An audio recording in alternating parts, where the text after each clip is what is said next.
dingding pa yan. Yan, alam niyo.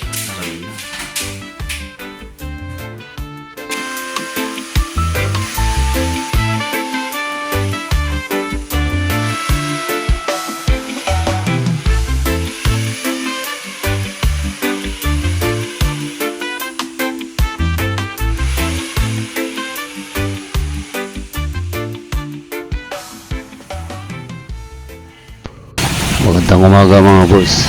So dito kami ngayon sa may Bago Bantay. So ito ngayon dala namin, prepare na. Lakad-lakad lang kami at kakain muna ng almusal. Medyo maaga pa. Yeah. Yan makasama. Lahat.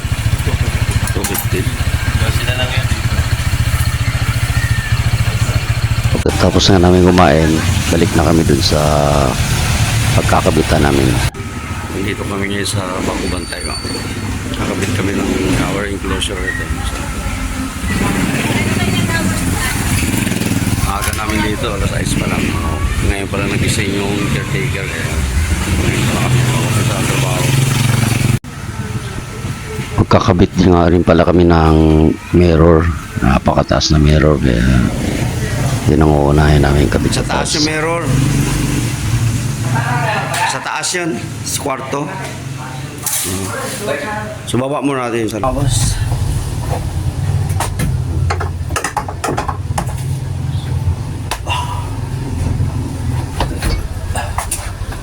right, yun na.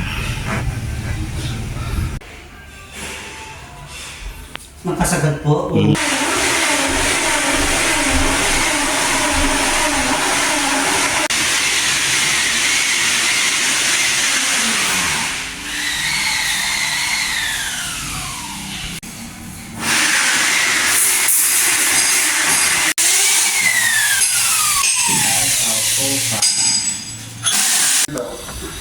Wala na malisan to ha.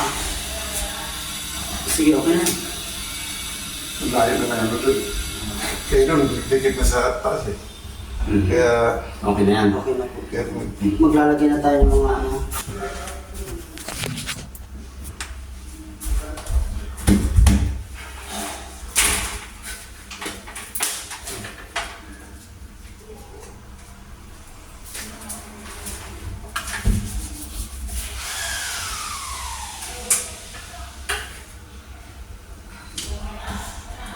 Naray ko ba? Marami. Makakunti. Makabudget na ito.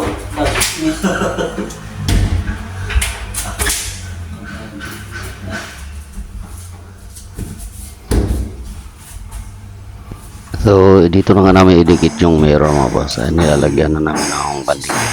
Tapos so ito na nga boss, nakadikit na. So hindi ko na lang pinakita para namin dinikit dahil tulong-tulong kami. So walang maghahawak ng camera. Kaya nilalagyan na ng sealant nung kasama ko. Tapos dito naman kami sa banyo. Kakabit na namin isang shower enclosure. Habang yung dalawa namin kasama pa ay nasa baba. So dalawang banyo itong kakabitan namin. Kaya kailangan matapos namin itong araw na ito. So ito na nga yung mga kasama ko sa baba. Inabit na nila yung isa. Ay nagsisilant na. So kami naman Bukas mo nga dyan. ito naman sa taas. Bubabala ko ng sandali para makita yung nagawa nila. Doon naman kami sa taas. Tulong-tulong kami. Tapos na yung ginabit namin yung mirror, saka yung isang shower enclosure sa baba. So natin lang na natapos yung sa taas. Ito yung loob dito. Loob dito yung bahay. So wala pang nakatira dito mga boss. So kaya ano lang, mga gumagawa lang nandito. Sa sunod na araw lilinisin na daw nila, kaya kailangan na may kabit yung mga mirror tsaka yung shower enclosure dahil lilipat niya dito yung may-ari. Kaya kahit linggo gagawa kami. Maganda rin itong bahay na ito mga boss. Medyo malaki din, 3 kwarto. So ayun, may nakakabit na ng TV. Yung hagdan nila napakaganda, naka-tempered glass, pero hindi kami ang nagkabit niyan. Iba yata ang bang kontraktor nung tempered glass na yan. Nahuli kami. Kaya yung napunta sa amin ay itong shower enclosure tsaka yung mga mirror. Mahaba. Ang ganda ng hagdan nila. Kahoy, purong kahoy yan. Tapos salamin yung pinaka railing na. Pati yung kusina nila. Kitchen cabinet na napakaganda. So, ito yung baba ng bahay.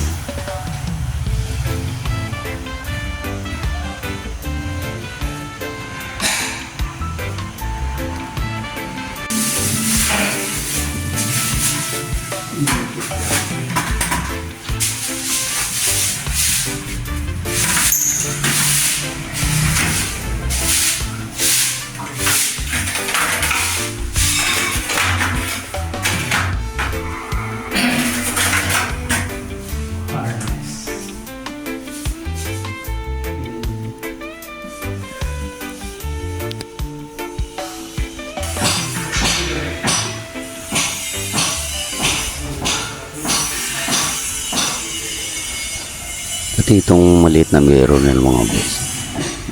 Parang cellphone, pindutin mo lang yung ilaw na yung gilid. So, hindi na kami nagkabit niyan. Ito naman yung shower enclosure sa taas. So, pinagtulong-tulungan na namin para matapos. So, ayan, patapos na. Nalagyan na ng cover ng partner ko yung pintuan. Para hindi maumpog at hindi mabasag doon pagdating sa may tile. So, ayan na mga boss. Na-align na lang. Tapos, siguro kami pagka nito. Pag okay na. Patapos na kami mga boss. Patapos na.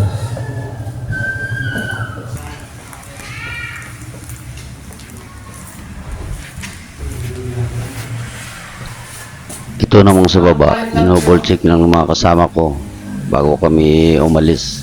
Mahirap na, baka magkaroon ng problema pa, magkaroon ng back job. Malayo kami, sa Bulacan kami, kaya kailangan bago namin iwanan, maayos na lahat. So yun na lang muna siguro mga boss. Yan ang ganap namin ngayon dito sa may Quezon City, sa may Bago Bantay mga boss. Sa may likod lang ito ng SM North EDSA. Maglalabas na kami ng gamit. Uuwi na kami. Galing na kami ng Bago Bantay no. So, ngayon pala kami manananghalian. Ulan pa rin no. Kahapon nag-uulan din yan. Ulan pa rin. Nakakain mo na kami sa akin. The moon is closer now.